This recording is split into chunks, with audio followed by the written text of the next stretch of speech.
I am Ganga Devi from the Data Science Department of SFR College Sivahasi. Through this video, we are going to see the data structure graph. So, we are going to see the basics of graph. So, a graph is represented as G. So, it consists of a set of vertices and edges. It is one of the non-linear data structure. It consists of a set of vertices V. It can be a labeled vertex or unlabeled vertex. Also, it contains a set of edges called E. So, it may be a directed edges or it may be an undirected edge. Okay. So, mainly graph is useful in the field of social network analysis, recommendation systems and computer networks. So, let me see how we can use graph in our applications. So, graph is having some basic terminologies. So, here in this given graph A, B, C and D, these four are called as the vertices. So, apart from these vertices, we are having some edges. It is a directed graph. So, edges are coming from A to B, A to C and B to D, and from D to C we are having the edges. So, next terminology we are going to use in graph is the adjacency. Adjacency means the nearest vertices that is they are next to each other. That's are called as adjacent edges. So, here the adjacent vertices are A, B, they are adjacent, they are having a path, and as well as A, C, these are adjacent. But A to D there is no direct path, so it is called as non-adjacent vertex. So, A to AD is called as the non-adjacent vertices. So, also we are having a path in a graph. So, here in this graph we are having a path from A to B to D to C, and another path is from A to C, right. So, these are the basic terminologies that are used in graph. So, let me see how to represent the graph for our application. So, a graph can be represented in two different ways. One is the adjacency matrix and another one is the adjacency list. So, in adjacency matrix, what we are going to do is we are going to create a matrix, two-dimensional matrix.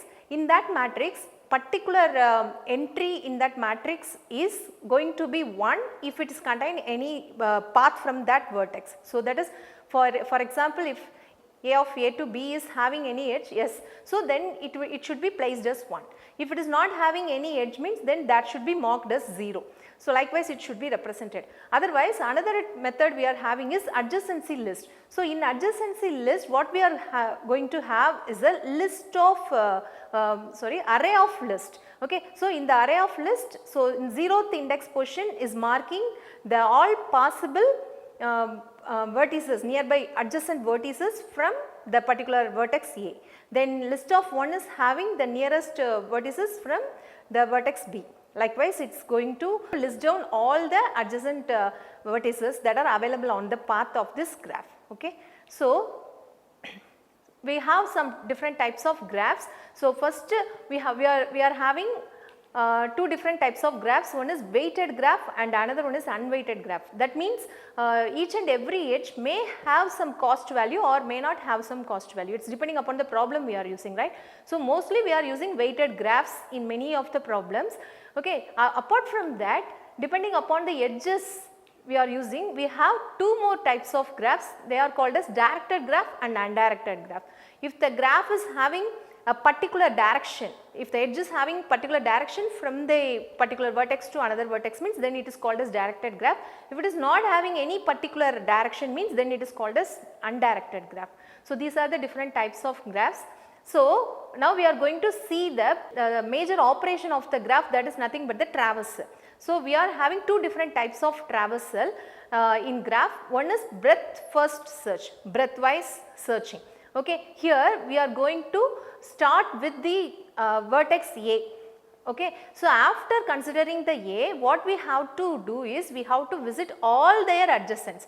The adjacents are B, C and D, right. So, after visiting them, we have to visit the further adjacents from B or from C or from D. Likewise, it goes on. So, let me see the example. Here we are going to use a queue for doing the traversal. Okay. So, here adjacent values are listed in a queue, that is at the top, and the visited nodes, after if you are getting visiting a node, then it is placed in the visited queue.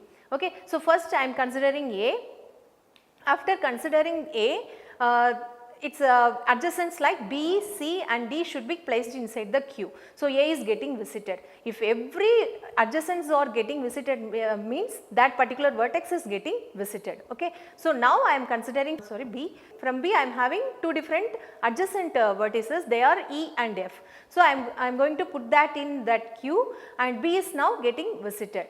Right. So, after B is getting visited I am considering C. C is not having any new adjacencies.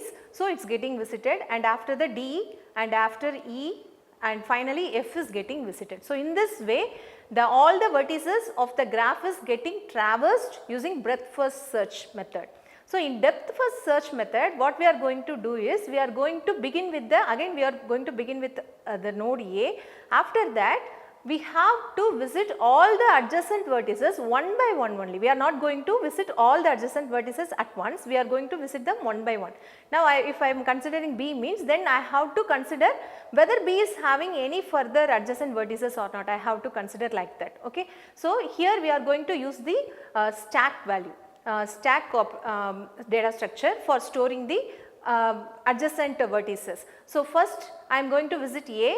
So, it's after it's getting visited, it should be placed in the visited values, but in the stack what I have to do is I have to put its adjacent values one by one. So, B, C, D should be placed inside the stack. After that from the top of the stack I have removed B. So, B is again getting some neighbors, right. So, now I have to place E and F inside the stack. So, after that from the top I have to remove E. So, now E is not having any adjacent vertices further. So, it is getting visited. Then after that F is getting visited and C and finally D is getting visited. So, this is the way how depth first search traversal is working. So, this is the basics of graph. Nowadays graph is very much useful in machine learning algorithms.